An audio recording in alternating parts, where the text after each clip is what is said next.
Watch the entire video, my lovely viewers, I mean from start to finish, to get the whole thing. Without wasting much of your time, let's get right into it. This is DJ Mutati exclusive.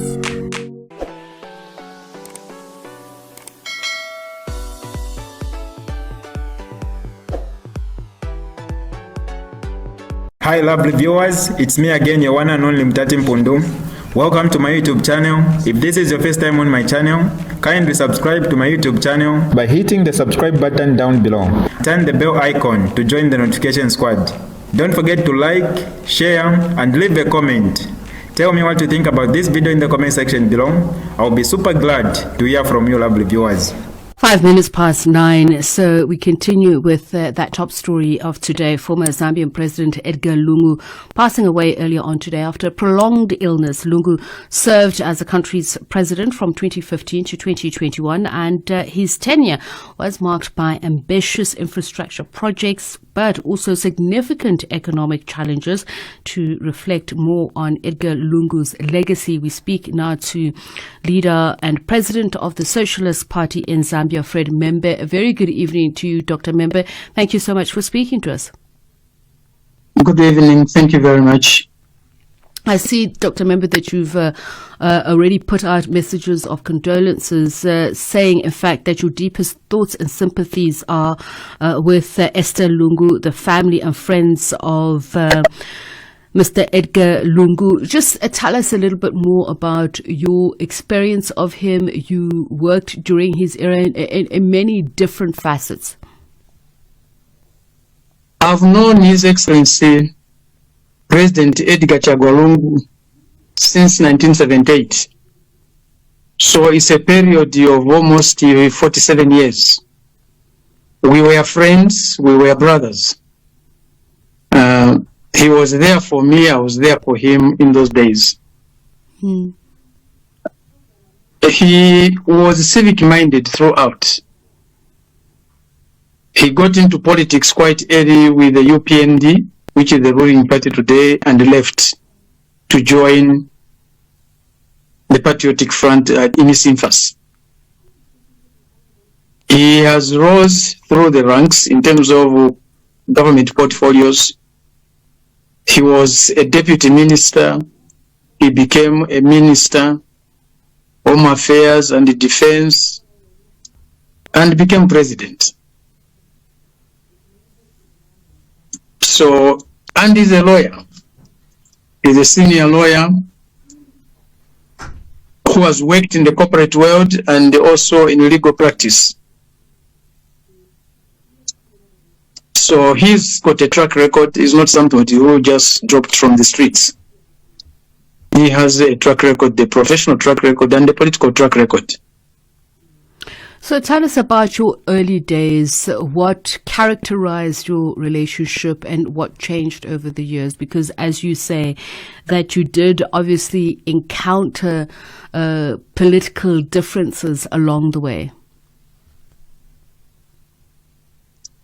Well, we were friends until 1914 when Mr. Sata died and there was succession.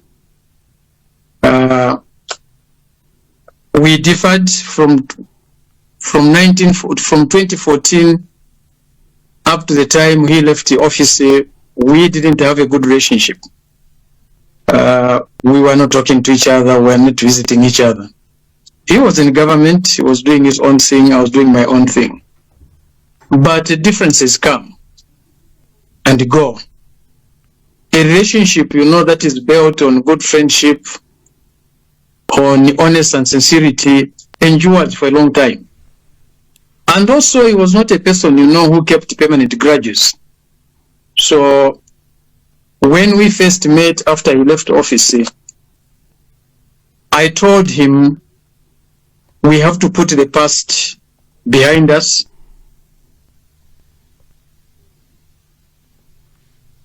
Come to my funeral because you don't know how my people treat you. He said, you won't die, Mwana, and not just now. Then I said, we are not immortal. And he said, then I told him, even you, if you die today, I don't want you not to fail to come to your funeral. because I don't know how your people receive me because we haven't been talking for 7 years or so. That was on the plane coming from Harare in October 2023. We were both coming from the inauguration of President Mnangagwa. And we have been communicating quietly since then. He has come to see me at the police station when I was arrested. I went to see his wife when she was arrested, Esther Lungu. He came back into politics after retirement. His main mission was to unite the opposition because he was unhappy with the way the governance of the country was going. He was also unhappy with the way he was being treated and the way his family was treated. He was a man who cared about his family. He was a man who cared about his political party and his colleagues in the Patriotic Front. And he also cared about the country. He was a great Pan-Africanist. He maintained extremely good relations with our neighboring countries. He had perfect relations with Zimbabwe, Botswana, Namibia, Angola, DRC, Tanzania, Malawi, and South Africa, Swaziland, and Lesotho. Now, he enjoyed. Dr. Member, let's talk about your time as a member of the media fraternity, his time in politics, and as you say, there were differences of opinion, but you still describe him as a man of humility, of simplicity. There were times within his tenure that his presidency was marred by allegations of corruption. The fact that the youth wing of his party were also accused of harassment of the opposition, the very opposition that you say towards the end of his life he sought to unify. Talk to me about how you memorialized his legacy during your time as a media within the media profession as an editor. Mr. Lungu, unknown to many people, he was also a journalist. He was a trained, qualified journalist.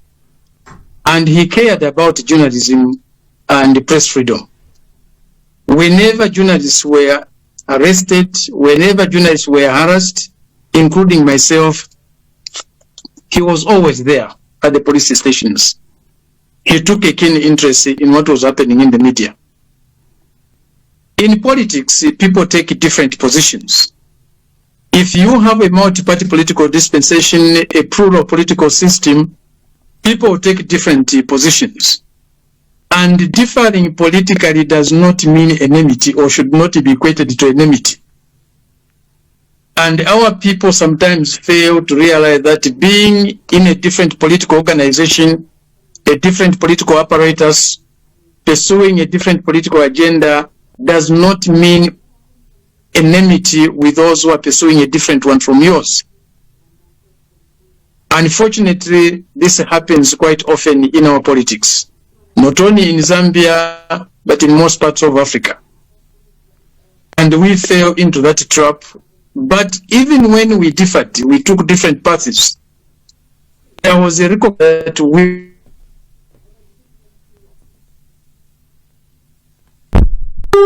all right, Doctor, taken into account in whatever we did. And that's why there was continuously a desire to reconcile, a desire to come closer. For people who saw us when we came closer, they would never realize that actually there had been serious differences between me and President Lungu. But that's the past. Nothing remains permanent, especially if you started from a friendly position. Even those who start from a position of antagonism with each other do find a reconciliation. Some of our best friends today are people we have fought with, people we have run battles with. The only person you cannot reconcile with is a person who is not there, who has moved away from this life. And Doctor, every living human being is possible to reconcile if you have a desire, if you have some love in your heart for other fellow human beings, you can reconcile. And Dr. Member, I'd like to end on that note. What you would like to say about former President Edgar Lungu and his legacy as a politician, as a lawyer, as you say, somebody who was in the financial sector, as a father, as a grandfather. How do you believe he ought to be remembered? President Lungu loved his family. Even before he became president, when I was close to him, he was very affectionate to his family. He was loyal to his friends. He cultivated many friendly relationships with people. He had a high sense of humility. He was not a pompous person. He was not an arrogant human being. He expressed simplicity in many things, and this endeared him to many Zambians. Many Zambians will remember him for his simplicity, for his humility. They loved him for his simplicity. They loved him for his humility. Also, he showed closeness to his family. He showed closeness to his friends everywhere. He's not a person who changed his position with you, his relationship with you, now that he has become president. We used to call each other mwana mwana, whatever that meant, whatever that means. Even when he was president, even when he ceased to be president, we still called each other that way. He never made you feel he was your superior if you were his friend. He was a nice human being. Right. Of course, like any other human being, he had his weaknesses, he had his faults, like every one of us. But he had some significant portion of our population that loved him, that cherished him. And indeed, when an energetic people, when a forceful people, when a loving people, when a peaceful people cry, injustice trembles. And today, injustice is trembling in this country. Okay. Those who hated him don't know how to deal with his death today.